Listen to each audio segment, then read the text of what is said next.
with Saquon, he be over there growling.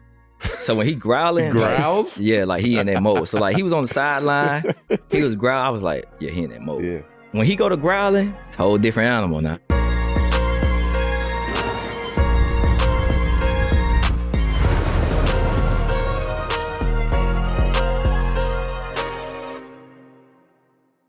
Yo, peace. Welcome back to 7 p.m. in Brooklyn. I'm Carmelo Anthony here with my co-host. You know what it is? My name is Kazeem Famuyide. You could call me Kaz. And this is a Wave original by FanDuel, the official sports betting partner of the National Basketball Association. Guys, on this episode of 7 p.m. in Brooklyn, it is going to be so much fun. So much fun, man. When this person first broke out on the national scene, they said he was too skinny. You know what I'm saying? Not too big enough to... play with the big boys. All he's done since then is become a two-time college football playoff national champion. He was the fourth ever wide receiver to win the Heisman Trophy, went top 10 in the NFL draft in 2021. And I'm forgetting something. There's something else he did this year. What did he do this year? He won. Oh, they won the Super Bowl this year. Super Bowl champion. Let's welcome him to the hook. He won. Philadelphia Eagles wide receiver DeVonta Smith. What's going on, partner? How you living, man? I'm good, man. I can't complain. Man, it's good to have you over here in the hook, man. Well, while we have DeVonta on the show, we're going to cover lots of things, including the common misperceptions about the wide receiver position, coming up with Jalen Hurts from Alabama to Philadelphia, and of course, the Philadelphia Eagles' dominant path to their performance at Super Bowl 59. But before we get into all of that, of course, we're going to get into number one segment in all of America. Fuck with it. Well, fuck out of here. But before we get into that, Melo, let's connect, man. Talk to me. What's up? Indeed. I just, DeVonta, I heard you were recruited by Avery Johnson. I don't know how true that is, but, I want to hear more of that story, to play at Alabama. But I'm always curious of how, like, multi-sport guys actually decide which sport that you're going to initially and ultimately going to pursue. Like, is that a hard decision, or you already know and leaning towards one sport? For me, it was tough because my whole family played basketball. Like, that's what I grew up on. My grandfather's the only person that played football, so it was just kind of like I played every sport, but basketball is what it was rolled out there for me. Yeah. So that's what I went to, and I had a hard time letting it go.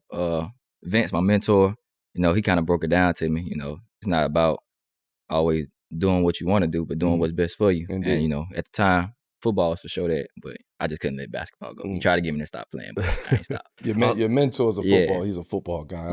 He like, fuck that basketball shit. I know how that go. I already know. Yeah, man. I was talking to Vince before we got on here, and he was giving me the story about Avery Johnson coming to recruit you, and obviously, playing ball. The first thing he said was, man, you 5'10", you're going to come down the lane, Kevin Durant, and send your joint to the next row. Better focus on his football, man. And I know, of course, it's done. It's done pretty well for you, obviously. Heisman Trophy, win the national championship, all that stuff. But one thing I would say is you two have in common is that you've been part of a franchise known for a extremely dedicated fan base, man. We talk about the Eagles. We talk about the Knicks. I know, we ride hard for our teams, and Eagles fans I got a lot of Eagles fans that are friends. They are built very differently. They got to grease the poles up when y'all win, so nobody's caught party. You know what it is in Philly. They got to stay safe out there. I'm not trying to say nothing crazy. But how would you describe your relationship with the Eagles fan culture, man? I know it's different out there, especially after bringing home the Lombardi this year. For me personally, I think it's smooth for me. Everybody have, their ups and downs and things like that. That's part of it. But for me, it's smooth. And, coming from where I'm from, it's kind of the same thing. Everybody that's a Philly fan, they grew up in Philly. Yeah. Like, that's all they know. And back at home, that's how it is. And they meet, like, everybody that's there watching the game, they grew up in A-Meet. They watch A-Meet their whole lives. They went to A-Meet. So that's how it was. So for me, it was kind of easy. And then, just embracing, how they are, like you said, Philly crazy. I embrace it because, I'm so hard on myself. What somebody else say about me not going to bother me. Right. Well, I'll say this, though, man. Like, coming from Alabama, it's sort of similar, right? Just as far as, like, the football culture and just the expectations that are always sky high every season. That doesn't matter. Do you think, playing for, Coach Saban and the experience at Alabama prepared you for life in Philadelphia like that? Yeah, he prepared you for that, definitely. I would say that's the one big thing about when you go to Alabama. You're going to be prepared to play at the next level. Not even football, just life in general. He's not a just all football guy. He teaches you about life and things like that. And you're gonna always be ready for whatever your next, obstacle is. Right. Well, Philly fans, man. Philly fans are they're legendary for their fanaticism. You know what I mean? Like they just, they booed Santa Claus, you know what I'm saying? Like they somebody gets hurt on the field. Like they have this sort of reputation that sort of precedes them. Santa Claus is crazy. Booing Santa Claus is wild. They're never gonna live that. Rightfully so, though. Rightfully so. But even earlier in the year, man, like Nick Sirianni got into it with one of the Philly fans, and was going back and forth, and obviously it all worked out in the end. But coming from where your vantage point, did you think there was a little bit of a misunderstanding between Coach Sirianni, the Philly fan base, how they felt about him, and all that type of stuff? Where did you stand on that? I wouldn't say it was a misunderstanding. At the end of the day, they want you to win games, and they don't want it to be close. They want you to, blow everybody out. Them. But they got to understand, man. They professionals, we professionals. We all getting paid. It ain't easy as you think. But I think Sirianni understands like how it is up there. And I think a lot of us understand that. We know what the fans are going to be like. We know what they expect. And, we don't do our job. Yeah. They're going to do what they do. I mean, in a way, it almost feels like he was kind of built for that Philly fan base, for sure. man, because he didn't back down. Like, I respect that he didn't back down from the fan base. That he was, on the press conference talking about it, going back and forth with him. And it's like, that sort of energy, even as a fan, if you're watching it, like, you might be taken aback a little bit, but the results don't lie. Like, y'all been extremely successful. It's certain fan bases that need that. Yeah. That need that type of energy back. They need that back and forth, especially coming from the coach. You know what I mean? Like, you need that back and forth. You need that to feel that energy. That we connected now. I know you feel the same way I feel. We both want to win. Yeah. Some nights it ain't gonna go that way. We ain't gonna win by 20 all the time. Obviously, you've been in the same situation playing in New York. You know what I mean? It's very similar. Like New York and Philly are almost like but I ain't never have a coach talk to the fans. You get what I'm saying? It was a hopping in the crowd. We always had to do it. Yeah. Every once in a while, you gotta check a fan. Man, so in addition to the crazy year you guys have had, man, shout out Gilly, one of my favorite podcasters, you know what I'm saying? He almost became like the de facto mascot for the Philadelphia Eagles, right? Yeah. Not disrespectful calling him a mascot, but you talk about Philly fans, he's probably the one that wears his heart on his sleeve the most, and he's in the locker rooms, he's on the parades, in the streets, like, he ran y'all out for a couple of games, man. Sure. Like, what's it like having Gilly in the locker room getting y'all hyped for the games, man? He's a true definition of a Philly fan, man. Mm-hmm. Like, anytime he can be there, he's gonna be there. Through the ups and downs, he's gonna let you know how he feel, and it's just fun, man. Sometimes with our job, it's so long of a season, so long, like days are so long, like you need that joy, that excitement, and he brings it. Mm-hmm. On game day when we see him, man, it's nothing but love, and it's always like he always have that excitement with him, so it rubs off on us. Mm-hmm. Mm-hmm. I feel like y'all both have had you and Melo could connect on sort of the fan experiences, whether they're celebrity fans, whether they're longtime fans and stuff like that. I'll ask you first, Melo, and then I'll throw it to you, DeVonta. Do you have like a wild sort of fan encounter as a Knick, or good or bad?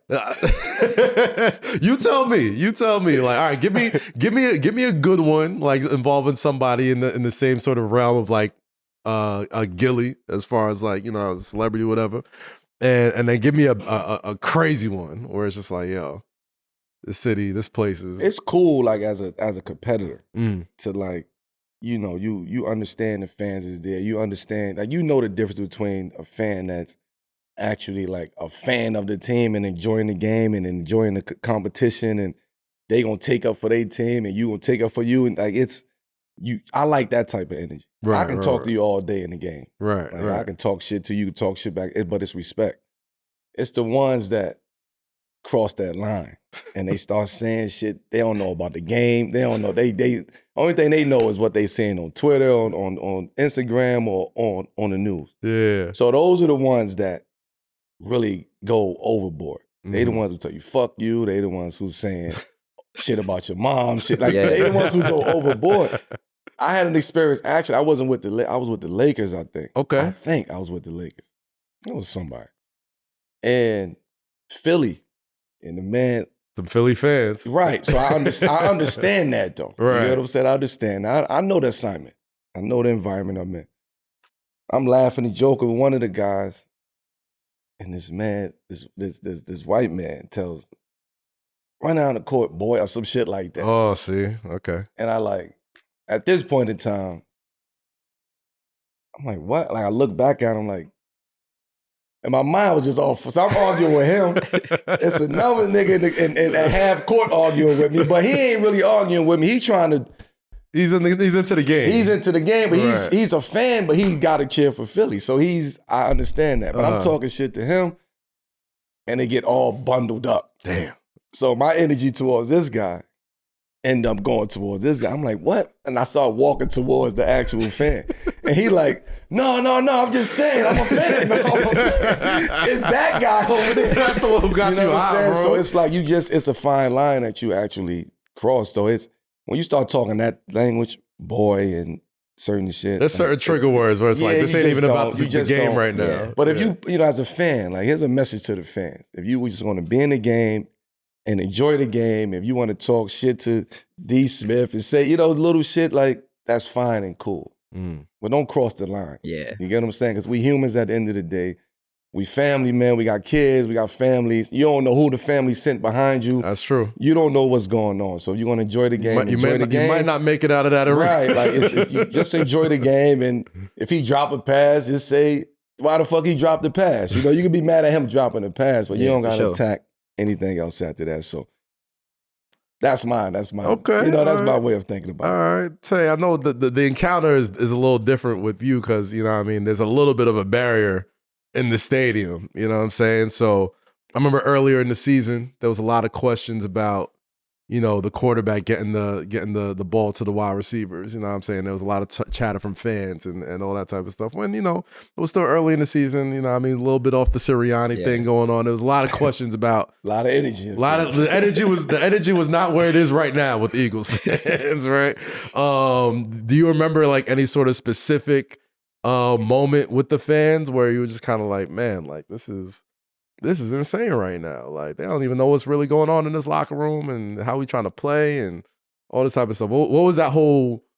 We could talk about it now because it was a happy ending, but during that time, there was a lot of turmoil in the Philly fan nation. Well, I would say one thing about this: the Philly fans, when things ain't going right, like in the passing game, everybody start chanting "run the ball." So that's the first thing. They want you to run the ball before you even think about passing the ball. Like passing the ball is not an option at this point. They're like, yo, you need to run ball. So the fans they be real life chanting like "run the ball, run the ball." So Nick, he over there like, I hear you. I'm gonna run the damn ball. Like he arguing with the fans. We just sitting here like, well, when they start doing that, he listened to him and he run the ball, and then the run game was working. So it was like, yeah, you know what type of day this finna be. Yeah, so then it's just like, we just take it for what it is, man. Like, we got to run the ball. I'm cool with it. But it's just like, the fans, they really have like an influence somewhat. I would say during the game, they have an influence on what's going on. Really? But like, that's part of the game though. Like when the passing game not working, run the ball. Yeah. And I agree with them at that time. But then it come time, we run the ball and it's like, all right, we need to put them motherfucking out now. Man. We need to do something. Man, you mentioned it, but running that ball with, last year is different. But yeah, Saquon coming in this year. Obviously, Jalen Hurts has been great at running the ball. And, there was time where they got a lot of attention where like AJ Brown's reading on the sideline. He had his book, you know what I'm saying? Shout out to him. Shout out AJ. I forgot the name of the book, but it went like #1 after he did that. You know what I'm saying? Practicing mindfulness. Yes. As a wide receiver, man, it's got to be. I guess you got to be a little bit more mentally checked in to still be involved in the game, knowing that like, yo, we're gonna do this thing that works really well, but it's not gonna involve you, even though you're a big time player for our team. Yeah. How do you sort of adjust to that mentally when it's like, yo, we winning, you know what I'm saying? Like it's gonna work, but I'm just gonna be out here in the South. You know it's tough, man, because as a receiver, I don't think people really understand like how hard it is to be a receiver. Like so much has to go right for you to get the ball. Yeah. Like you gotta go with the snap. The O-line gotta block. Quarterback gotta make the right read. Running back gotta pick up blocks. Like we are the last resort. Like we passing the ball, we are the last resort to play. So it's like for us to even get a chance, so much other stuff got to go right. And it's tough, man. But, everybody deal with it differently. AJ, he read the book. I'm going to say this. He was reading the book the whole year. I did notice that. I don't know why they just picked it up right then, but like the whole year he's had the book on the sideline. They need stories. They need narrative. You know what I mean? But that's his way. For me, at halftime, I go in, I listen to gospel when it's not going right. I listen to gospel, try to get myself locked in, and it's tough. During the game, it's not much on the sideline you can do. So you just gotta like kind of just get to yourself, breathe, just relax, and just know like in the day, when the ball do come, you got to make the play. You never know when it's going to come again. Yeah. I mean, and you made a hell of a lot of plays this year on your Super Bowl run. So again, just want to congratulate you on that, man. Is incredible. Even as a sad Jets fan, I was like, man, y'all play football the way I wish my team played football. like we gonna punch you in the mouth, we gonna lock up, and then when it's time to throw deep, we got two alpha dogs on the side that can go get it. So again, congratulations on the Super Bowl. Man. You sounded sad right there. I am a sad Jets fan. So we gonna go to a positive moment. Let's get positive here. You know what I mean? So one of the reasons why I'm thankful to have this platform is to set the record straight on just common misperceptions about this NBA and the players and just the professional sports world in general. Like people love to say that like wide receivers in the NFL are divas or demand too much in a sense. Like, what do you think when you hear those comments? And what you just said made a lot of sense of why wide receivers will feel like we are divas, right? So I want you to, kind of tell us and like, what is the misunderstanding when it comes to people on wide receivers having that mindset? What we do is really dependent on a lot of other people. So it's like we can go out there, cook somebody, be wide open. But if protection don't hold up, ain't nobody gonna see that. They're not gonna see that. So it's like we work so hard at what we do, but our job depends on other people doing their jobs. Like easy for a corner, you go over there, you just do what you do. It's 1-on-1. Like you ain't banking on nobody else doing nothing. As long as I cover my guy, that's it. Quarterback, you rely on the protection and things like that, but it's stuff in there that helps you out. Like if they're blitzing, you have hot routes. So like the protection don't pick up. You should be able to beat the protection, beat it with a throw, things like that. So I think that's why it's so tough for us because we really depend on other people to do their job for us to do our job. And that makes a lot of sense though. I'm a fan. I never looked at it like that though. But I do understand now why the fuck wide receivers be tight. They be tight. But to your point, everything gotta go accordingly. Yeah. So when it's my time and my play, don't fuck my play up. Facts. You get what I'm saying? Facts. If I'm open on my play, throw the fucking ball. This is my time, right? Man. So now I understand why they be coming to the sideline and they be barking. Yeah. Because you don't know when you gonna get that ball again. Yeah. Especially when it's one of those ones like that's you my see the coverage, shine. You like, oh yeah, I know this 6. And then you look up, quarterback and got sacked or something, it's like, man, we might not never get this chance. I would be tight too. I'm just and on top of that, it's almost you're supposed to be, if it's my play, and say the snap get fucked up. Say somebody go off sides, like they gonna run a different play after that. Yeah, it's over. You might not see that for a whole nother segment after that. And even to I would say to not necessarily be on the back of the quote unquote diva wide receivers. You kind of have to be your own marketer / publicist also, because it's like, I got to let people know, like, I need to rock, like, Facts. Even like, I'll look back at guys like T.O. and Randy Moss. It makes sense. I understand why they were the way they were. Nobody explained it. Nobody never explained it the way that D. Smith is explaining it. From a wide receiver standpoint of why we're in our own world. We're in our own bubble over here. Yeah. So I understand why T.O. was acting like that. I understand why the Ocho and them was doing what they was doing. Okay. I think you want a guy like that. You don't just want a guy that's gonna be quiet, you know. Cause like times like that, you don't know if somebody really locked in, like what they see. Cause like I know me personally, I'm gonna let you know. Right. If it's somebody on me and I feel like they ain't got no business on me, hey man, what we doing, man? Yeah. Let's get to it. We ain't gotta wait. We ain't gotta do all this. Let's get to it. But I love that. I think it's a respect thing though. It's a relationship with you and the coaches, the quarterback and things like that. And I think all of us have their relationship. And I know with us, everybody be like, oh, we don't like each other and stuff like that. But really, we really do. And when we talk to each other like that, we feed off each other's energy. Like Jalen love when we come to him like, hey, bro, he can't see me. Throw me the ball over here. Jalen loved it. And people think that it's us getting on him when it's not. We just having this conversation like, bro, he can't do nothing with me. Let's get to it. And he right there ready for it. Yeah. Talk to me about you and Jalen's relationship, because y'all had some time together at Alabama. You know what I mean? Now you're here in Philadelphia. Y'all won Super Bowl together. And you probably know him a lot more or on a different level than a lot of the other offensive players over there. So when you're going into that huddle and, you know what I mean, in your perspective, you might know that he likes being talked to like that, but not everybody knows him the way you know him. Facts. What was sort of like, I guess the question I want to ask is, talk to me about the initial relationship you had with Jalen in Alabama and how it's evolved since you became the, you know what I mean, Eagles together. So it was two reasons I went to Alabama.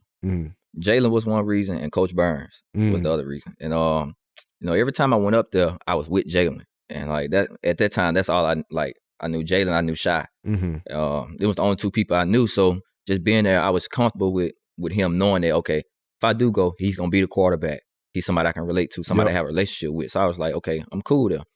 And then it was just like, end of the day, it's football. We two guys had the same mindset. Like, we here to dominate. We here to play football, win with all the extra stuff. And I think that's why the relationship was so good, and the conversations that we have, whether it's, you know, uncomfortable conversations or not, like, don't nobody get in their feelings because we have that relationship. And I think, you know, when I got drafted to Philly, man, I was happy as hell.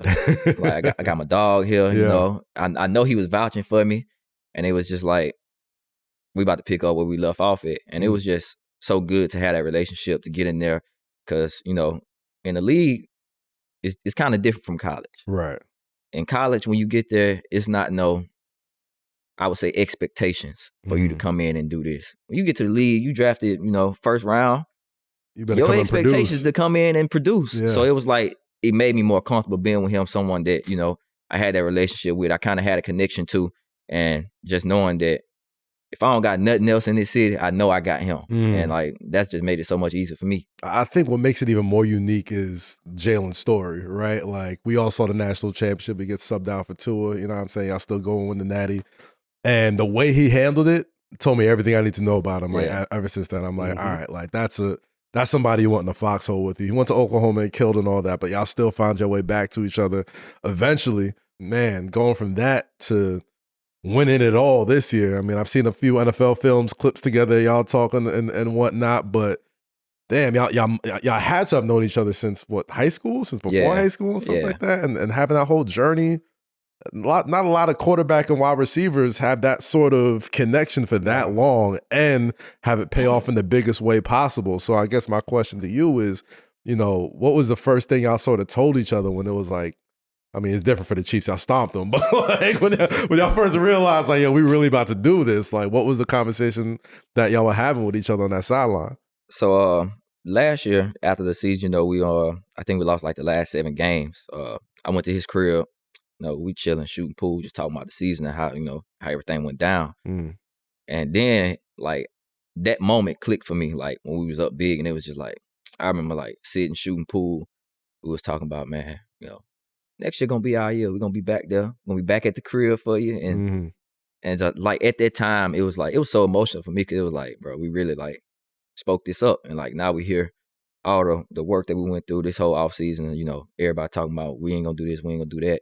And then, like, you know, I feel like we're two guys that, you know, we've been proving people wrong our whole lives, and just continue doing it, do it at the biggest stage, and, you know, to shine the way that you know, the team shine at the biggest stage. It was just, and like, not for nothing, doing it against the team everyone was ready to call it dynasty too. For sure. Like, and not just beat them, but shut that door. Like, nah, this is our time. You know what I mean? I saw that clip of you getting emotional on the sideline. You know what I'm saying? Like, that was a real moment, you know what I mean? Between, you know, I love seeing that moment when players finally, like, the realization sets in, like, yo, my life's work is, like, here. You know what I'm saying? And we all saw that clip. You think the friendship with Jalen was allowed it to be a more comfortable environment for y'all, right? The fact that you're able to say, yo, Jalen, I'm open, let me bust his ass real quick. Like the fact that, man, you have that rapport as friends first. Yeah. I could come to you and talk to you that way. Like, I give you confidence by saying, yo, listen, I got one. No, so now me, I'm like, oh shit, you got one? Let me check that out, right? I don't think a lot of people have that or receiver quarterback connection. Yeah. Right. To where as though we can have those, sometimes it's emotional. Like nigga, I might be open. Like you might miss me sometimes. Nigga, as friends, we allow the friendship to come in. Okay. You know what I mean? I know your perspective, you know my perspective, but we gonna get to what we need to get to. But also having the opportunity to have a friend who thinks the same way. Have a winning mindset. Like, yo, we coming in here to win. That's also a lot different in the different energy that can propel you and your team to win in the Super Bowl. And I'll even add to this. You have to have that connection. For sure. I'll even add to this, the way y'all won it, because y'all ran the ball so much, and there was so many questions like, yo, if they put the ball in Jalen's hands, is he going to be able to get it done? Yeah. And he got it done in that game. Like, he was letting that joint fly. Like, it was a different team. It's like, yo, you can't stop the run. Yeah. And now they're putting up dimes and points and all that type of stuff. And I did it with my man. Like, that's my man right here. Man. You know what I mean? Like, we got a different relationship. Yeah. You get what I'm saying? I don't think people understand the difference between when you can't do something and you don't have to do something. Like, it was no need for us to throw the ball. We could just hand the ball off and he gonna rush for 200, 250. Like, It was that simple. But when we needed to pass, we already knew. When it comes to time for us to pass, it's gonna be easy. Yeah. Because throughout the week, we did more passing stuff than running stuff throughout the week. I figured y'all would. Everybody was like, stop Saquon. You know what I mean? And it was just like, bro, we know, like, when that game come, like, we played Pittsburgh, we knew, like, they finna sell out on this run. This finna be our game. We gonna eat. Went out there and did. We knew when the time come, we ain't worrying about this. It's gonna be light work when the time comes. We just waiting for the opportunity. Now, when it's gonna come, we don't know. Every week, we like, this is gonna be the week, and it's not. But, kids, eventually it's gonna come. That's why you listen to gospel and read books. Reading is fundamental. You understand? That's why. That's exactly why you do it. DeVonta, people, including your former teammate now, Darius Slay, have had a lot to say about Jalen Hurts not being quote unquote elite because he doesn't throw for 4,000 plus yards in seasons like Lamar Jackson and Joe Burrow every time. Who, even though I love those guys, don't have a championship ring right now. All right. So what's your reaction to all of the Jalen Hurts talk, especially knowing him as long as you've had, about him being a quote unquote elite quarterback? I mean, Slay said, the big four. For me, it's the big five. And, Jalen is in that five. With the four that he named, and then I'm putting Jalen in there. That, to me, that's the big five. I don't think it's a big four. I think it's a big five, honestly. I mean, he got to be in there now. Yeah, for sure. He got something that at least 2 or 3 of those big four don't got. Yeah. We have a special segment on this show called the 7 p.m. moment, man. And it refers to that sort of fork in the road moment where, going this way or that will set you on a very different or specific path in your career or life. So you have to be locked in about what you decide to do. And, DeVonta, we followed your career since Bama into now, Super Bowl, legacy championship and all that type of stuff. What was the 7 p.m. moment for you, that fork in the road moment where you had to lock in and, really produce on a personal level, on a career level? What was that for you? I'll probably say when Vince told me about, putting down the basketball and, locking in the football. And, for me, it was kind of like, I got to put more time into football now. Like, I love basketball. I can't go to the gym instead of, going to this weight room, hitting them stands. Like, I got to do that before I go to the gym. Yeah. So it was always, locking in more on football, doing the little things in football I need to do. Instead of, going to put up some shots, go get on the ladder, do your footwork drills and stuff like that. We had Keon Coleman on the previous episode, and he had a similar sort of story where it was like, man, and he talked about it earlier in this episode, how much you love basketball and how much it was a family thing. And, as much as you loved the game, you knew this sport is going to take you, where basketball simply couldn't. Yeah. Obviously it's worked out, but like, how hard was it in the moment to finally like put that basketball down and be like, damn, can't do this right now? It was hard for me because at the time, this is when I had quit football. I had just broke my collarbone. And I was like, I'm done. Quit. So it was tough on me because it was like, I just quit a couple of days ago. I'm not going back out there. And then when I got like released from, the injury, I was straight into basketball. I got released the day after we played the state championship game in football. And I couldn't play. And and honestly, I wanted to play. I had quit, but I wanted to play in the game because it was just like, I done played like the whole year, majority of the year, and like we didn't got here. Like, I want to see what it's like. And then to get released the day after, I was like, all right. I low-key felt like they played in my face. Like, so you telling me a day ago you couldn't release me just for me to play? You couldn't clear me for the game, but I was like, all right, that's how you doing it? So that was right then. I went on to the basketball court, and I was like, this is what I'm finna do. I ain't worried about football no more. But, you know, head coach was my cousin. Yeah. He stayed right on side of my pops. Every day he was knocking on the door. Yeah. Hey, homeboy, come on. Go hit this weight room, man. Go to football practice. So kind of ain't have a choice. I mean, talk to me about your love of basketball, though, man, because obviously everybody always has that entry point into, you know, what made them a fan of the game. You said your entire family played it, but just, you know, as a former player, I don't want to say former player, you play forever, but like as somebody who took the game seriously into now, what was the first thing that sort of made you fall in love with the game of basketball before football? I would say probably just how advanced I was at it. Like, I played football, but I didn't really lock in on football. I was all basketball. So I always played age group above. When I played middle school, I probably averaged like 30 in middle school.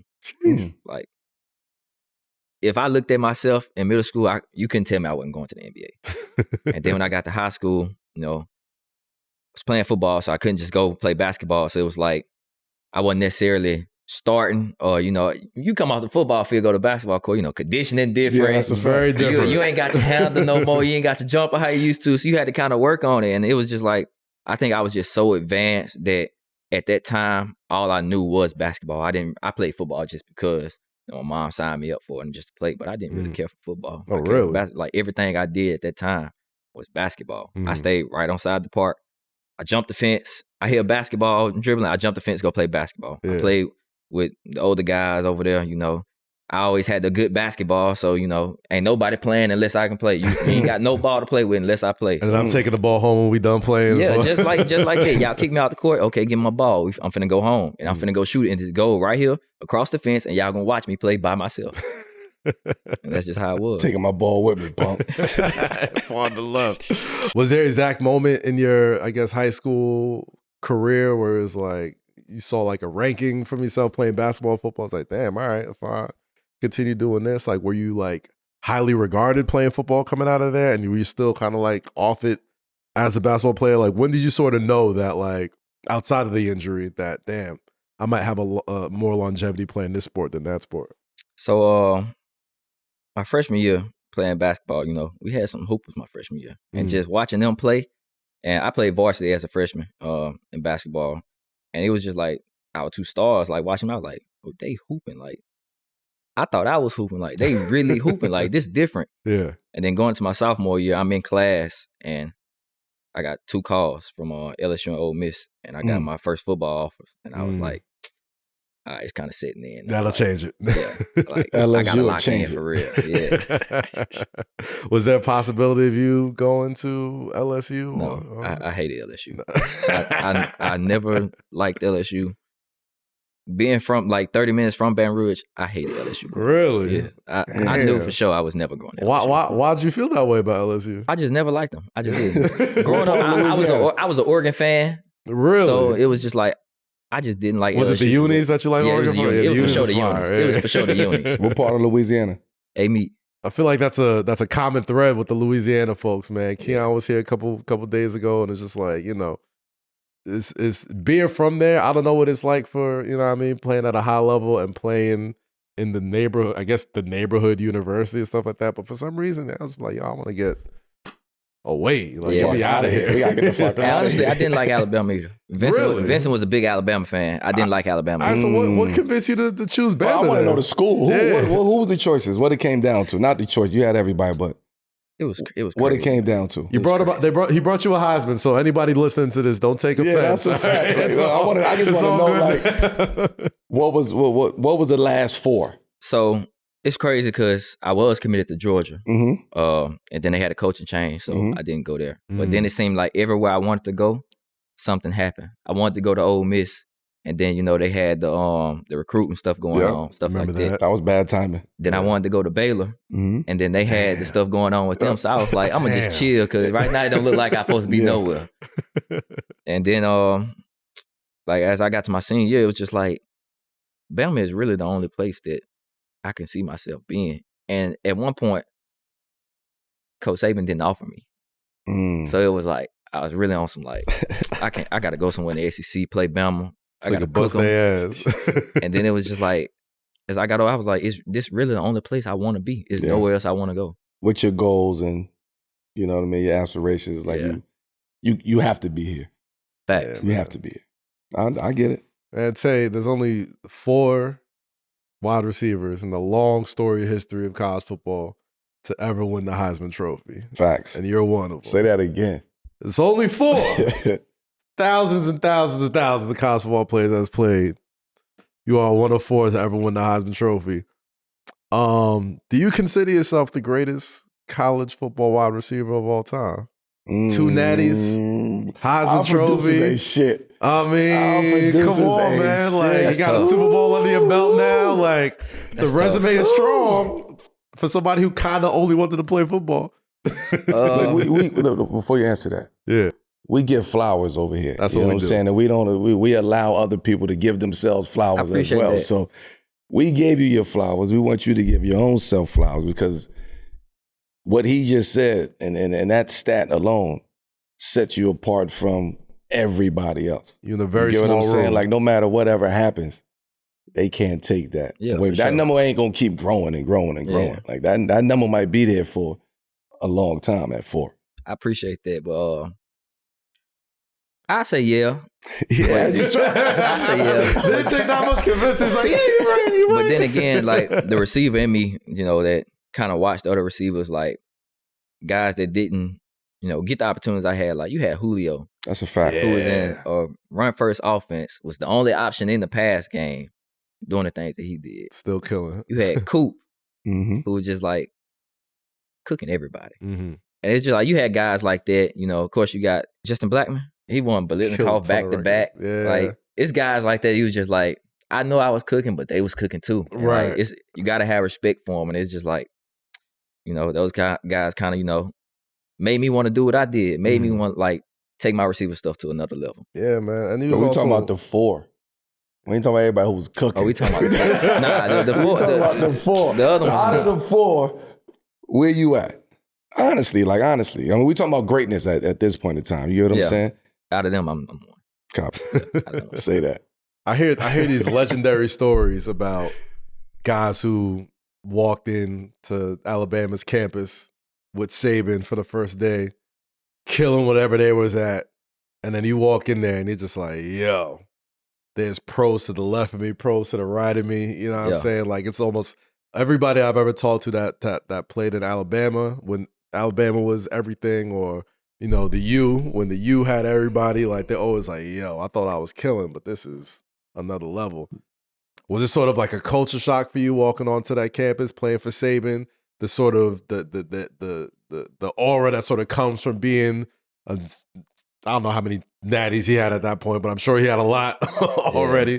What was it like first walking in there and seeing all of these future NFL players, all these guys, you know what I mean? And you're trying to make your way, make your name for yourself on that team. I wouldn't say it was a culture shock because I was around it so much that I got used to it.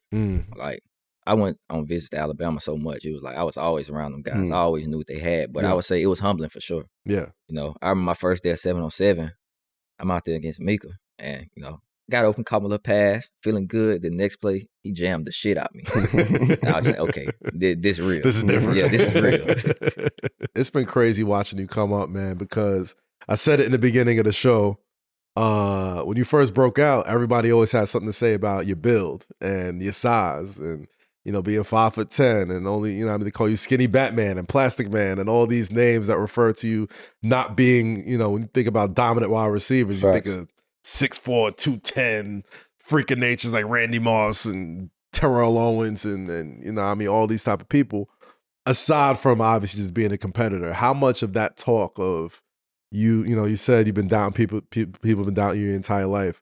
How much of that talk about not being big enough, not being able to hang in the NFL with size and all that type of stuff, how much does that push you every Sunday? I wouldn't say that pushes me. Like, not people outside, you know, people that's fans and stuff that's watching. Mm-hmm. But I would say, like, if I'm on the field And, you know, somebody say something, like, I don't talk on the field. I'm mostly chill. If you hear me talking, it's because somebody else done said something to you. Once you take it there, it's up. It's over. Yeah. It's up. Yeah. So I would say once somebody on the field say something or like try to little boy me, that's probably when I really think about like, all right, I got to show this motherfucker. Let's show him. This ain't what you think it is. This bracket season, FanDuel is letting you make the call. Because right now, new customers can get $200 in bonus bets when your first $5 bet wins. That's $200 extra bucks to bet on everything from clutch shots to last-second heartbreaks and even who's cutting down the nets. If you've been wanting to join, if you've been waiting to join, there's no better time. There's tourney action almost every day, and FanDuel has amazing bet types like spreads, totals, game props, and so much more. March Madness brings back fond memories for me. Of course, one of my favorite moments from playing in the 2003 tournament with Cuse was when Hakeem Warwick made the game-winning block shot over Kansas. I would never forget that, only because years before that, Keith Smart hit a shot from the same spot in the same arena in the same game, but he made that. Anyway, visit FanDuel.com/promo 7 p.m. and get in on the college hoops actions all tourney long. If you love watching players get buckets, then you're going to love this promo from DoorDash. This season, Dash Pass members will receive a special promotion every time a player scores 50 points or more in the game during the regular season. All right, so listen up, because this is a Dash Pass members only deal. So sign up today and save more all year round with $0 delivery fees and reduced service fees in eligible orders. The offer is as follows. When any player scores 50 or more points in a game during the 24-25 NBA regular season, Dash Pass members save 50% on an order the next day, up to $10 off. So lock in now so you can take part in this deal. Make sure you use the promo code NBA50 the day after the 50-point game. The offer is valid with use of promo code from noon to midnight the day after a 50-point game on eligible orders at participating merchants. You must have an active Dash Pass account. Terms apply. There's already been a couple 50-point games this month alone, and with teams fighting for the playoffs, I expect to see some big performances down the stretch. So sign up for Dash Pass today for your chance to take part in this exclusive DoorDash deal. They swoosh, you know they save. PSA, this is for all the older audiences out there, okay? Have better sex with Blue Chew.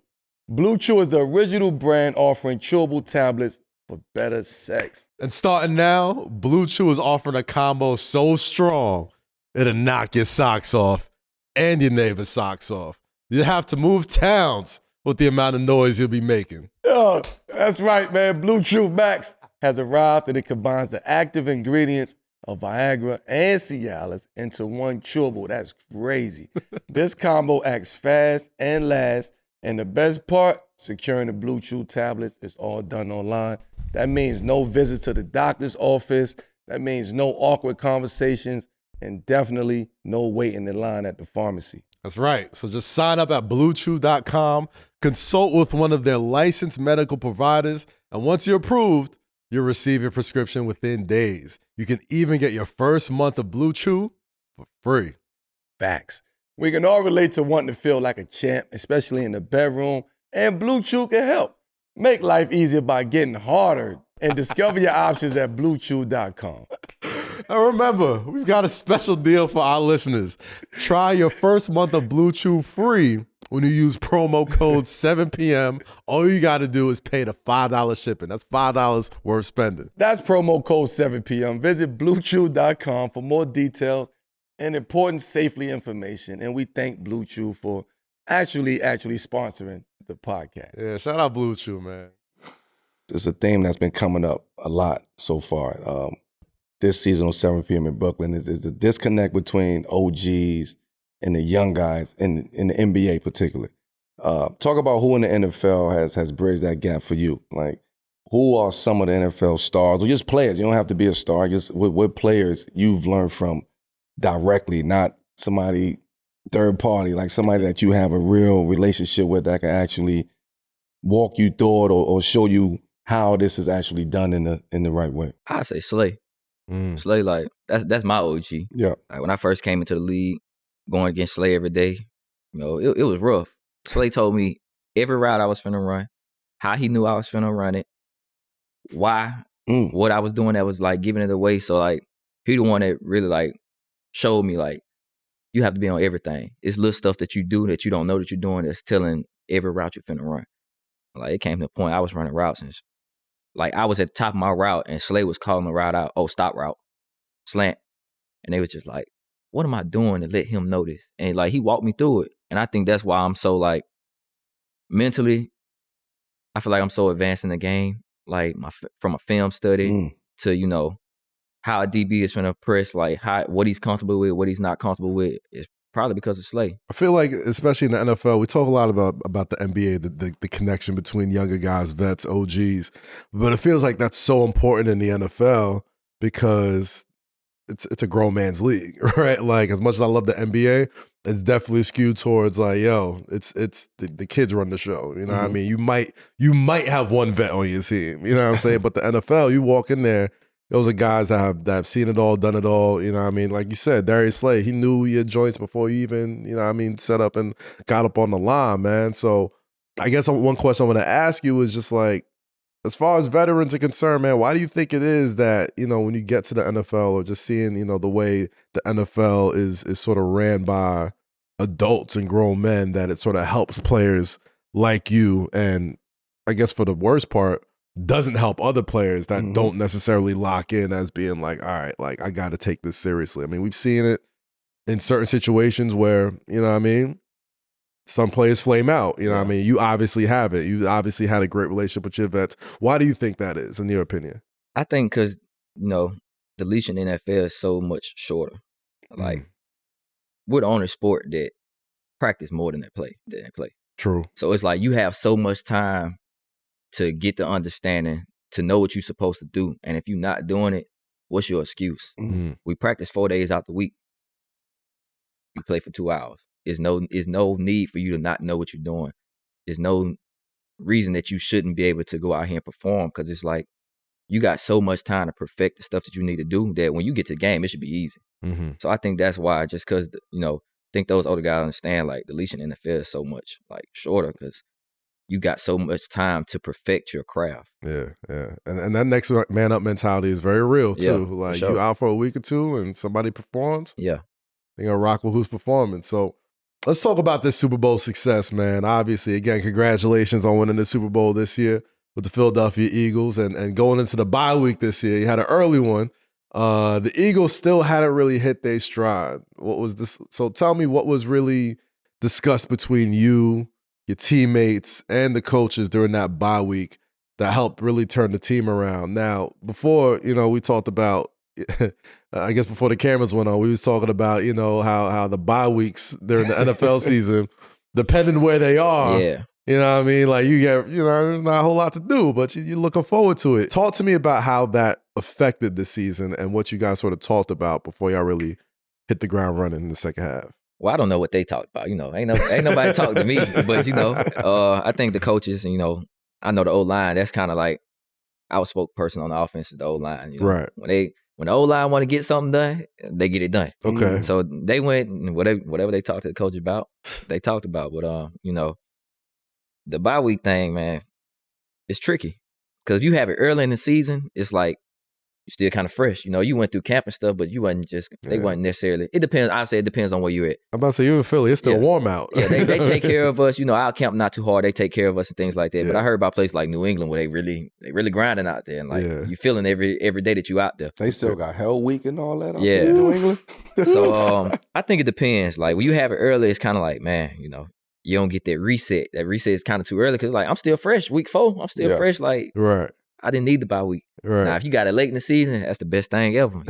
You get that week off, you get to reset, get your body right and things like that. So, you know, bye week kind of tricky, but it's so much stuff out here for you to do. Like, you'll be all right. Okay. It's going to take time to adjust, but you'll be all right. You talked about how much the offensive line runs that team. If they want something done, they get it done. And, you know, you got a Hall of Fame center, Jason Kelce, who had just left the team last year. He's obviously a huge mouthpiece, even more so now than he's since not playing. You still said they still had a big voice in the locker room. How much different was it not having Kelce as opposed to having him, you know what I mean, on the team? especially since, the run ended the way it did this year after losing a first ballot Hall of Famer on that offensive line. What was the energy like in that room? The energy was the same. You still had Lane, you had Landon, you had Mulata. So you still had those guys that's been there. Lane been playing for a long time. So it's kind of like the energy was the same. It really wasn't nothing different, honestly, besides, it was more responsibility on Jalen, obviously. When you lose a guy like that that's been playing so long, Hall of Fame, he gonna make all the points. He gonna do everything. Just, but when he leave, now it's kind of like you got a new center, and so now Jalen got to kind of, get that relationship with him, get the mic points and things like that down. So I would say it was probably the biggest on Jalen, for us as a receiver. We just go out there, we just run out. Go out there, do your thing. We just go out there and run out routes. One of the things we also talk about on this show is how the players who have the ability to change the culture of a team. Like what kind of shift was there when Saquon was added to the roster? It was a big shift, man. We had, since I've been there, we had some good backs. You had Miles, you had Dre, you had guys that were, making those plays and things like that, doing what they're doing. But to me, Saquon the best it is. Yeah. The stuff I done seen him do. That.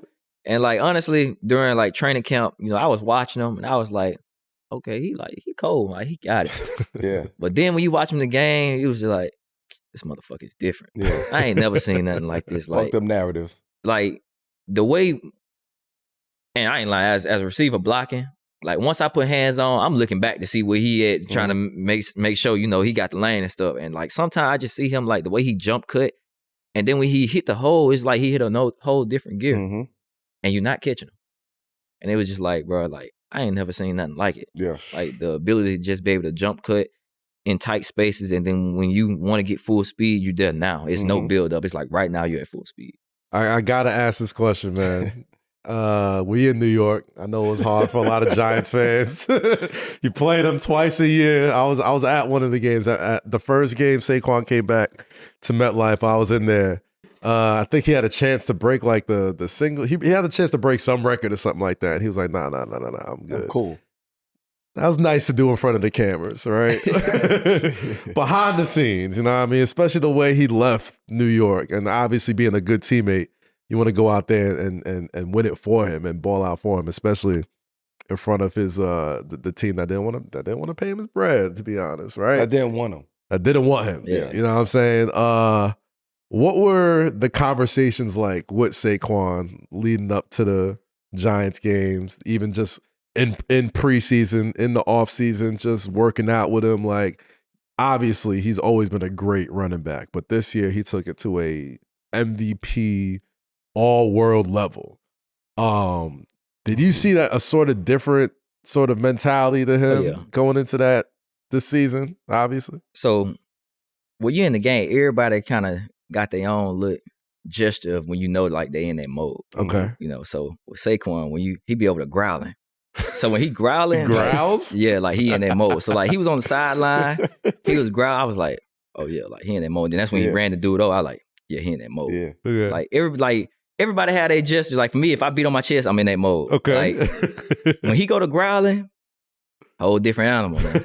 And when he went to growling, he ran the dude over. It was just okay, and he was just out there talking keep giving it to me, keep giving the ball, keep giving the ball. This is gonna be one of them ones. So then when he was he didn't want to get the record, I'm you did all that huffing and puffing to get here, and now you don't want to get the record. I was like, that was nice dude for the cameras. I'm like, come on, son. I was watching the game, bro. I couldn't hear the growling, but it was classy. You know what I mean? It was classy. Very classy. Gotta give him that. Very, very classy. You had a front row seat to what I thought was the play of the year this year when Saquon went up there and did a backwards hurdle. Yeah. It was a Nike commercial 4 days later, bro. I was like, yo, talk to me about watching that. I know what I was thinking. I know what the world was thinking when we saw that, but you as teammate, you see the dude every day. Yeah. There's no situation you could practice where a dude is going to go and hurdle backwards over somebody. What was going through your mind when you saw that? So me and AJ, we always talk about how different he is. We out in the field, he do something man, he different. So, at this point, we all right, we done seen everything. We understand, he different. So when he jumped over the dude, I go looking for AJ. I'm looking at him bro, there's no way he just jumped over somebody backwards, bro. I done seen you do everything already. I would have never thought you'd have jumped over somebody backwards. And it was just like, bro, I can't believe it. Like, No, I ain't never seen nothing like never in my life have I seen anybody do that in a football game. I don't know what he was thinking at that point in time. Because it was dangerous as hell. It was dangerous. Yeah. But I also think for him to be able to have that type of creativity in a split second in a moment, right? That stems to where he's at mentally, where he's at confidently, like where he's at how confident he is in his game and in this situation. Because if he would have had that same situation last year, he wouldn't have did that move. Yeah. And I just think the fact that it's a new environment, it was new energy, I got new spirit around me, I got a winning mentality, and I'm doing my thing. I'm going to try some shit. Like, anything happens. You get what I'm saying? Yeah. When you're in that zone like that, you in the zone.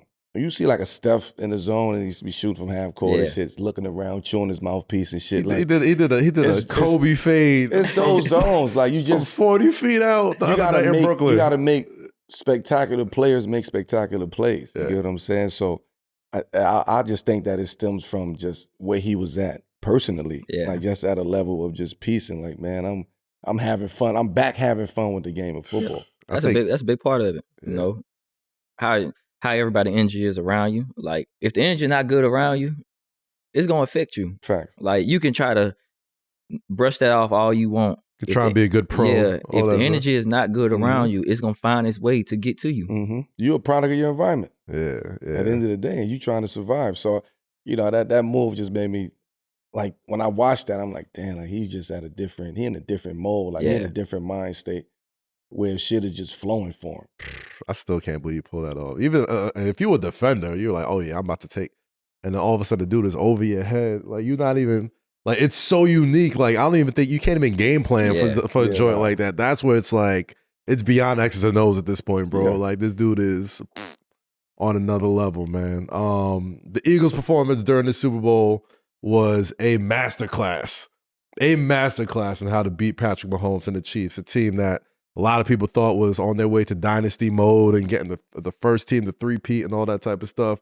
You guys dominated on both sides of the ball with some major plays. Cooper DeJean, as they call him now, our favorite white quarterback, his pick six to your catch in the third quarter that essentially put the game away.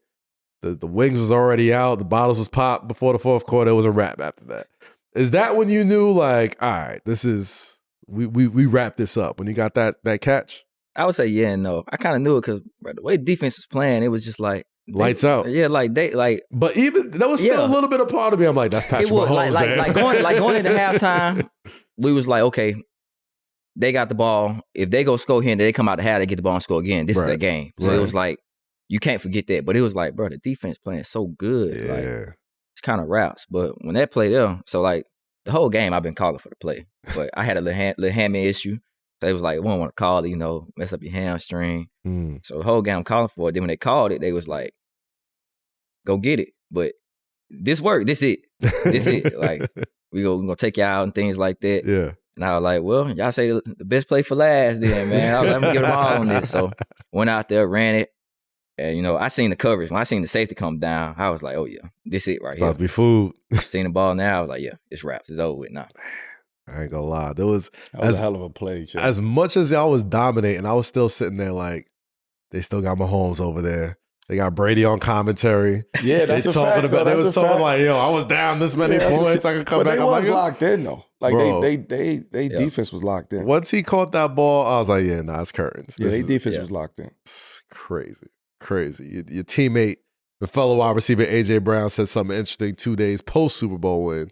He said, quote, I've never seen a champion at the highest level before, but I thought my hard work would be justified by winning it all. It wasn't. My thrill for this game comes when I dominate. It's the hunt that does it for me. It's when the DB drops his head and surrenders because he can't F with me. The intense battles, early mornings, late nights, sacrifices. I love putting smiles on people's faces, don't get me wrong, but if just wasn't what I thought it would be, it's the journey that I love the most, back to work. That's a sicko quote right there. I just want a Super Bowl. I think that's that book. I'm not satisfied. He is not satisfied. What do you think of AJ's take on the win? I feel like when people win the Super Bowl, it's like the culmination of everything. But judging from that quote, that sounds like a dude who is... I'm gonna be real with you. I kind of agree with him. Okay. Because like for me, you know, I done played at the biggest game on every stage.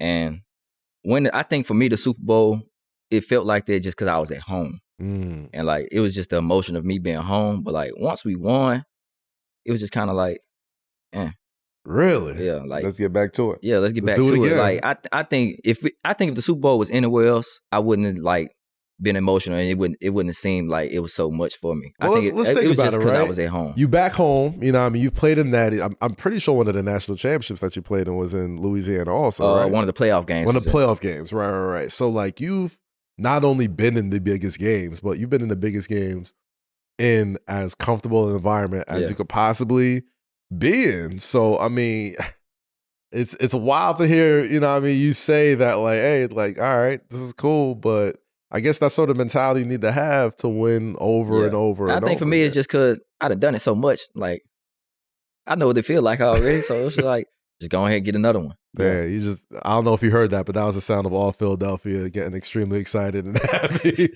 Why not? That's the mindset there, because, I mean, it went very quickly from Philadelphia. I mean, Kansas City could be the new dynasty, three-peat, and now it's like, yo, Eagles is locked in for a couple of years. Ain't nobody really going nowhere. Your quarterback is here. Your coach is locked in. Like, the NFC East, I mean, outside of the Commanders, don't look like, you know what I mean, it's going to be nothing too crazy. Like, this might be, maybe it's Philly's time. Maybe Philly's going to be the team that sort of dominates. That's why AJ is back to work. There you go. We ain't got time to be playing around out here. It's time to get back to work. This shit was fun and games. Shit was cool.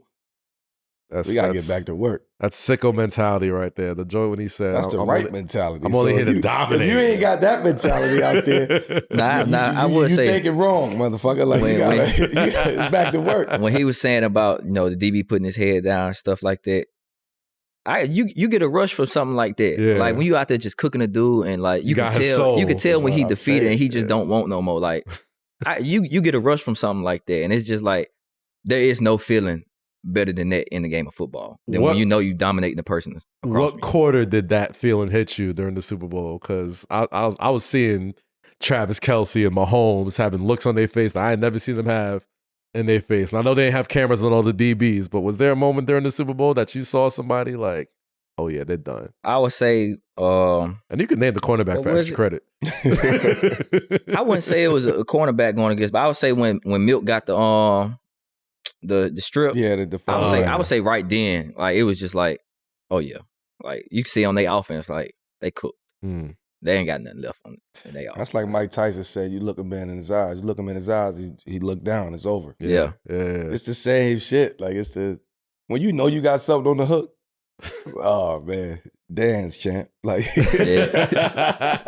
when you know you guys, and only you know. Like only you and that person know. That's like a real intimate moment with you and that person one-on-one. Because in his mind, he's like, damn, I'm really getting cooked. So I got to do something to not look like I'm getting cooked. That's when the dumb foul comes. He got to fight back eventually. You got to do something, you know? That island, man, I used to tell people that island, it's a one-way ticket on the island. Talk to me about that, man. It's a one-way ticket. There's been a lot of sad defenders on the other side of that island. It's a one-way ticket. He said he beat on his chest when he in the zone. Saquon start growling and shit. Like I just start smiling. Like I was jabbed. You know what I mean? I get up. I start smiling to be happy, man. People hate that shit. This nigga's cooking me with a smile on his face, man. See that joint in Syracuse the first time. I was like, yo, this dude is having a ball out here. He's smiling. Fuck so happy. Why are you so happy? Don't nothing piss somebody off worse than somebody whooping your ass and they smiling. Yeah.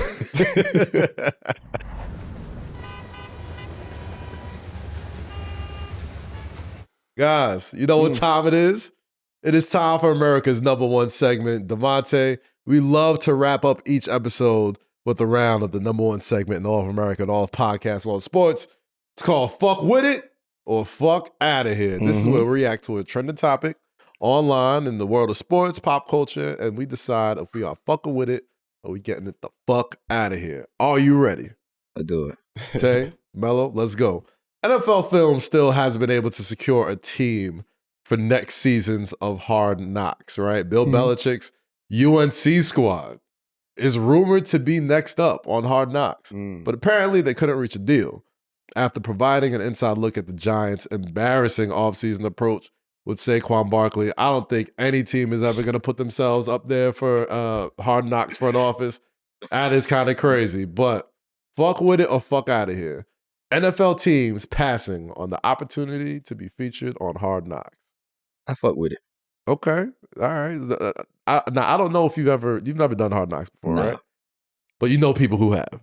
How have they told you it differs from? No, is it a curse? It has to be a curse. It has to be a curse. That's what you really want to ask. So you really want to ask that. One NFL team that has done Hard Knocks and dogged that year. Like it's always a team that's super hyped up that everybody wants to see.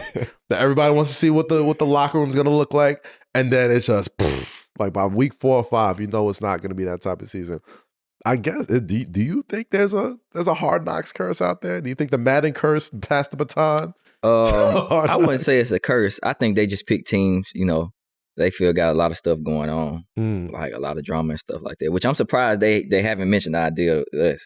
Yeah. Because I'm not going to lie. You be down for it? No, I don't want to do it. Our shit is a movie, man. In Philly, it's a movie, man. Yeah. If they had Hard Knocks with us, man, they'd be like, man, it's a crazy ass team. So I'm glad they ain't picked us.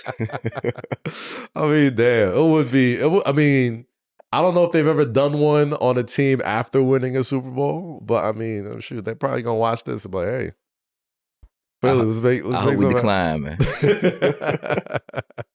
I don't know, man. I'm kind of saying fuck out of here a little bit, man. Like I love Hard Knocks. Man. I do like it. I do. I will say that. I do. It's quality television, man. Like, and it don't even be about the stars. Like, I love watching the stories of the dudes trying to make the team. You know what I mean? Playing like that third preseason game means everything for them. Like, I think one of the best. I don't even know if they were doing Hard Knocks that year, but I just remember like the Victor Cruz story where like he literally had to like ball out just to make the team. He had a whole different number and everything. And then, like, he goes on to be a Super Bowl winner, legend in New York, all that type of stuff. Like, those stories are incredible. And even, like, just, they'll never do it again. But, watching that front office Hard Knocks last year with the New York Giants and just seeing that whole debacle with Saquon, it's like, it was fascinating as a viewer. But I could understand why a team was like, yo, we are never doing this shit again, bro. That's just bad management at that point. If that's the case, like, if you got to, I'm fuck out of here. Only from the standpoint of that, like, that shit is needed. Yeah. Like, it's needed to see, like, maybe because I'm speaking from the outside now, but, like, it's needed to have that glimpse of what's actually happening and how this shit is being built and what's happening. And, like, I think they do a hell of a job with that. Now, it's up to the team to give them the access that they want to give them. Right. So some teams just say, here, we need the PR. We need the spotlight on our team. Like, we ass over here. So let's just film all of this shit here. You know what I'm saying? Like, a team like Philly is like, nah, fuck that. Like, we because we know what type of shit go on in this, you know what I mean? Yeah. What we do. So we would prefer not to. Somebody like the Giants need it. They should show the rebuild of what they doing. I think it'd be helpful for those guys. I think by the time we figure out where players are going in the draft, like, I think that'll be it. That's my hot take. I think, like, wherever, like, Shador goes or Cam Ward or Travis Hunter, one of them guys, they'll be like, yeah, let's go do Hard Knocks with them or something like that. But I understand as an athlete, man, you don't be wanting to see them fucking cameras in there. You don't be wanting to, like, I hear you. You don't have to feel like everything you getting watched and everything you doing. Like, it don't feel authentic. You know what I'm saying? As a sense, like, you don't. Get these shits out of here. A lot of times we don't want the cameras in there. Yeah. All right, I'll ask y'all both this. I think y'all both been in this situation. They mic up players during games and stuff now. Like, do you ever notice when, like, somebody's acting like how they don't really act?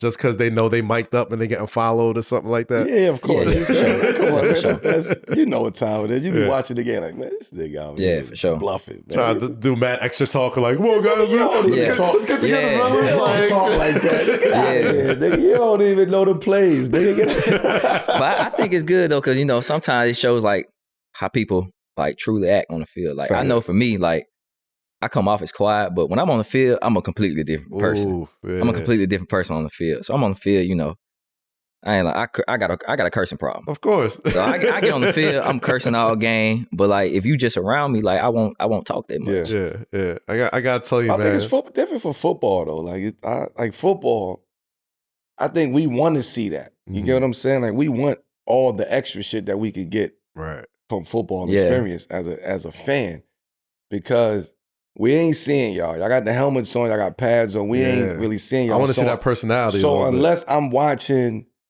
Hard Knocks or I'm watching, like content on this individual player or the team, I don't know anything about. I don't know he curse a lot. You get what I'm saying? Yeah. Like if I don't know this guy curse a lot. I don't know he got a great personality if I'm just sitting and watching from the outside. But when I watch something like Hard Knocks or he get mic'd up and he get, you know what I mean? It's like, damn, this nigga really got a great personality. This nigga know what he talking about. Keon sat here, on the previous show, like, damn, this kid, he really got a hell of a personality that is missed. Because, it's like people think differently about the kid. Yeah. But because it you can don't backfire, know. though. It can backfire, though. My all-time favorite Hard Knocks moment, you know the one. DeAndre Hopkins versus D'Angelo Hall. Hey, man. Like, hey, you need that. It was cinema. You can't put them two teams together and when they got the joint practice. Come on, regardless, Hard Knocks or not, you're gonna see that. Yeah, you're gonna see that regardless. Nah, come on, man. They just happen to catch the shit. There's 3 all-time great Hard Knocks moments. That's one of them. The other one is Rex Ryan cursing people out like, let's go get a goddamn snack and get out of here. You need that. And me personally, like, yo, I'm and this is why I think they're gonna find a team to do it. I'm a Jets fan and I needed something to just get excited about, bro. And bro, after watching Aaron Rodgers, that first Hard Knocks, bro, I'm ready to run through a wall for this dude. That's I'm what like, it do, though. It inspires you. It galvanizes the fan base. Yeah. It's like, yo, we need that for this season coming up. So I'm like, somebody's gonna do it. They're gonna find somebody to do it. But man, that D'Angelo Hall D-Hop joint That's the one right there. live in infamy, bro. I fear God, bro. Supposed to have that energy. Next one, DeVonta, your teammate and Super Bowl MVP, Jalen Hurts, nearly blinded everybody at a post-game press conference when he wore a diamond Cuban link chain. I think it was after that Steelers game when he said, is that what you wanted to see when y'all aired that ball out? He had a Cuban link chain that has put rappers to shame ever since he wore it. Meanwhile, Kendrick pulled up to the Super Bowl with a very flashy PG Lang chain that did not go unnoticed as well. The displays of jewelry have become like, the arms races when it comes to getting on TV and knowing you're about to be seen a lot. And it sparked the debate of who really does it better. So fuck with it or fuck out of here. Athlete jewelry hits way harder than rapper jewelry. I'm not a big jewelry person, so but I say fuck with it just off the fact that like it's so much different things like the guys are wearing. Like you see some dudes, they got the stuff in the teeth and stuff. Yeah. They got the chains, got the watches. I would say we show it off more. Yeah. We show it off more. Yeah. There's more, I would say, for athletes, there's a lot more opportunity to show it off more. Yeah. Like, if you're watching a music video or performance, like, there's only so many times you can watch that and see that. But, like, you just throw 4 touchdowns, national TV, it's Sunday night, everybody watching, and then you just show up like, bam, it's like, yo, I don't even know what he's talking about right now. What is that? Yeah. How much did that run him? You know what I mean? Melo got something on right now. That's a little, you know what I mean? A little. I keep it light. It's a little light, but shoot, it's heavy. Simple, man. Simple, man. Baby Jesus, man. That's it. It's light, but it's heavy, Black man. Jesus, that's all. I feel like there's more of a responsibility for athlete jewelry to, you know what I mean? Do you ever like listen to conversations between people? It's like, yo, what's he got on over there? Like, what is, or y'all not even really checking? I think it's phases you go through. Okay. Yeah. You know, I'm as an athlete. It's like, yeah, you wanna pop out. Like you know what I mean? You know, I'm popping out. Like throwing that shit on. You get what I'm saying? Like that's one mentality. Then it's like you got some who are very like meticulous on their jewelry. You know what I mean? They just focus on individual pieces that just stand out, right? That piece may look crazy. You get them that one piece. You got guys who like watches. You got guys who only buy high-end watches. You get what I'm saying? So you got guys who love big pendants and gaudy, you know what I mean? Just gaudy chains. It's like, who want everything iced out. Right. And there's nothing wrong with that, but it's like, it's also the resources too, right? It's these contracts is a lot different than the rapper. You know what I'm saying? I don't want to say the quiet part out loud, but I'm like, it's not disrespect to that, but it's just like, it is what it is. So if I know that I'm making $40 million a year, if I'm making $20 million a year guaranteed, like I'm gonna go look for the best shit to, you know what I mean, to represent that. Whereas if I don't know where I'm getting 20 or 5 or $1 million over here, I gotta hustle and bustle that. Yeah. You know what I'm saying? That's not guaranteed over here as opposed to an athlete contract being guaranteed. So, I mean, I feel like the difference is like a lot of rappers that I've known is that like they buy, and this is definitely not great financial advice, but like they'll take that first advance, you know what I mean, that they don't even know yet that they got to eventually pay back to the label and go and buy some jewelry. The reason why is because as an athlete, we entertain differently.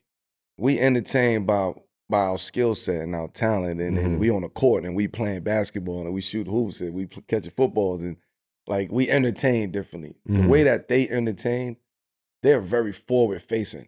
You know what I'm saying? It's them. It's we are the product. It's part of the presentation as a rapper. You have to have that aura. Yeah. You know, if you're a rapper getting on the stage with no chains, like, unless that's not what you rap about. You don't have to work harder to grow that. Right. In order to grow your community. Whereas if I'm coming in with 16 chains on, rings, watches, I fly, and you know what I mean? And I'm talking that talk, like, I'm more inclined to look at that and want to support that. So I just think as a rapper, it's, you have your ones who get it, and you have your ones who have to showcase that. They have to, every single day, everywhere they go. They go to Walmart, they go to Target, they got to throw 16 chains on. Like, there's nothing wrong with that because they are actually a character. You get what I'm saying? In a sense of like, we have to perform. We are entertainers. This is what we do. This is our lifestyle.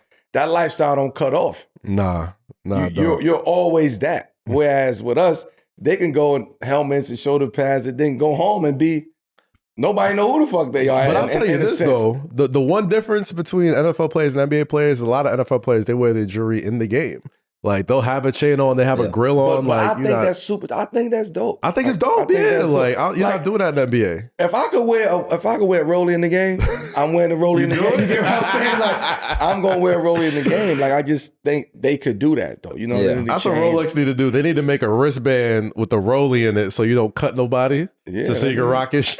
I think honestly, I just think that it's just different. It's different. It's different resources. I would say, for an athlete to be able to go out there and find the best diamonds or find the best jewelers. Now the money is outrageous as an athlete. Yeah. You trying to outdo the next guy. Yeah. As far as you got your jewelry from here, nah, I gotta go over here. Yeah. You get what I'm saying? Whereas an entertainer, they gotta go to the people that they actually fuck with and trust, because you don't know what they selling it. You don't know what they selling. You get what I'm saying? So it's a difference.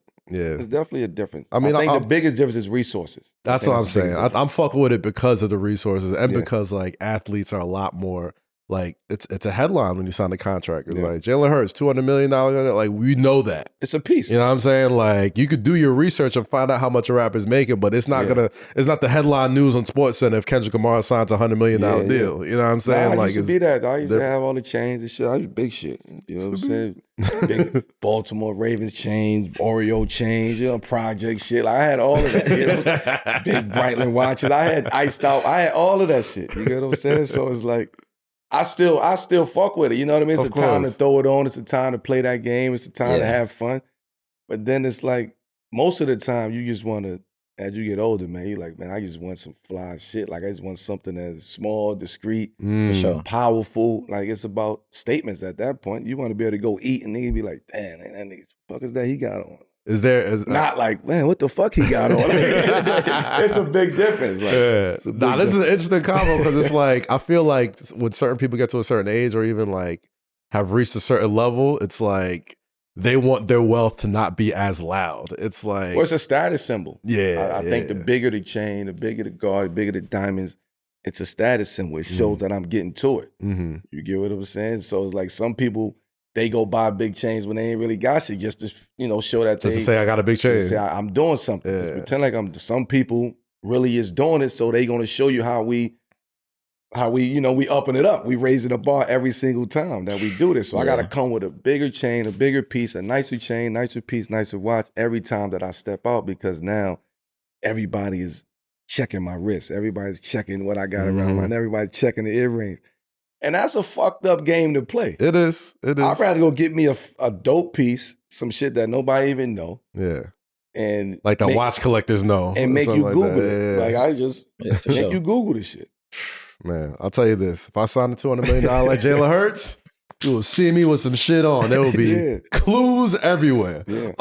And lastly, apparently, peanut butter and jelly sandwiches have the sports world in a chokehold. That's a damn fact. According to The Athletic, NFL teams easily go through at least 60, am I reading this right?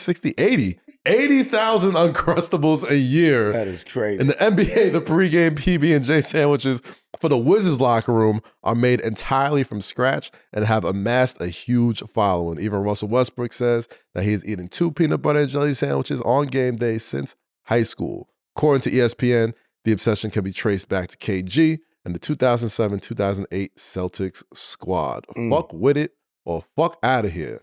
It's peanut butter and jelly sandwiches, the GOAT game fuel. Are you a PB&J guy? Uncrustable me, man. Uncrustable? Gotta have it. Halftime I need that Uncrustable. Damn, I love a good PB&J. It still hit the spot. Now, do you go crunchy peanut butter or it's gotta be creamy? It don't matter. Okay. It don't matter. Okay. I need the crunch. I gotta have grape jelly though. I can't do strawberry. Yeah, strawberry's not my jam. Yeah. No. What about you? I'm a PB&J guy. Okay. You got like it's and some arenas be known for having the best PB&Js. Who had the best PB&Js in your playing time? I know some people had the worst PB&Js. Like place like Dallas had good PB&Js. You know what I'm saying? They got the good Texas thick bread. I was about to say, what made the difference? Was it the toast? Was it the text, the size of the bread? It's the preparation. It's the love that you put into the PB&J. You get what I'm saying? Before Crustables, like it was people was in there making the actual PB&J. Right. So it depends on the amount of love that they put into it. You can tell there was a lady in there. You can tell into it. If they just slap the grape jelly on there and the peanut butter and tell you to go, nah. You gotta have a good balance of it. You can't have too much of one.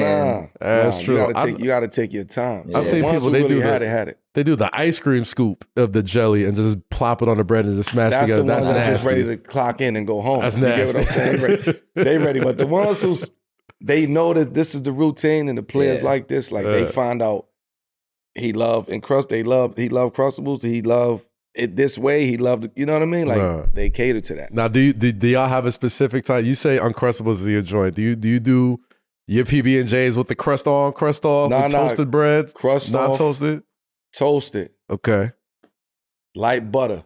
Okay, you understand? I ain't never heard that one. Light butter PB&J, incredible. Fire. I do fried PB&J too. How do you fry it? You just put it like a grilled cheese? Make the sandwich, cut the crust off like a grilled cheese. Now, are you buttering the yeah, pan? You got to, lightly. That's next level, man. I ain't never heard that one. I ain't never heard that one. I'm telling you, lightly. Yeah? Change your life. Shit, I'm about to toasted PB&J. About to see what that's looking like out there. Change your life. I never thought about that. Shit, yeah. I'm a crunchy peanut butter guy myself. Get the peanuts in there. That makes it even better. The jelly, nice little crunch to it. You know what I mean? Try it. I'm gonna do it. Just try it. You fuck with fried PB&J? I know you got a chef, man. Have your chef do it. Man. I don't know about the fry. Yo, listen, man. Have your chef try it. Oh, we gonna put them on. It's off season for you. Yeah, you'll be all right, man. You get a little bit of grease on there. You can work it off in the off season. You'll be all right, man. See, DeVonta, again, thank you so much for coming to the Hook. Congratulations on the Super Bowl championship for the Philadelphia Eagles. Obviously, I'm sure you're going to have a lot more to, if you have any say-so about it, a lot more Lombardis to bring home to Philadelphia. So again, once again, congratulations, brother. Good to have you here. Welcome to the hook, man. Yes, you know sir. what I mean? Like but we give flowers over here, man. And you somebody who we really thought that deserves to be on this couch and have a conversation. And we fans of you and what you do. We fans of your career. We fans of what you have done up until right now. So for us to be able to have this conversation and vibe out with you, we appreciate you. This is Super Bowl energy right here, man. Anytime you want to come back on this couch, man, we here. You only right up the road, man. For sure. I appreciate you. Shout out to the whole Appreciate Philly. y'all. Yeah. Shout out to the Eagles organization. Shout out to Jalen. Shout out to AJ. Yo, AJ, what's the next book you reading, Jay? But now, with that being said, man, we signing out. Kaz. Yes, sir. And as always, this is 7 p.m. in Brooklyn, a Wave original by FanDuel. Please subscribe to the YouTube and podcast channels. That helps the show so much. If you can, like, rate, review, leave a comment, all that good stuff. DeVonta got his Super Bowl energy out there. All the NFL teams out there making trades, picks, drafts. It's Howie season right now. He's chilling. He's relaxed. It's very easy, man. It's what happens when we win the Super Bowl. But for myself, for Carmelo Anthony, for DeVonta Smith, this has been 7 p.m. in Brooklyn. We catch y'all next time, people. Have a good one. Peace.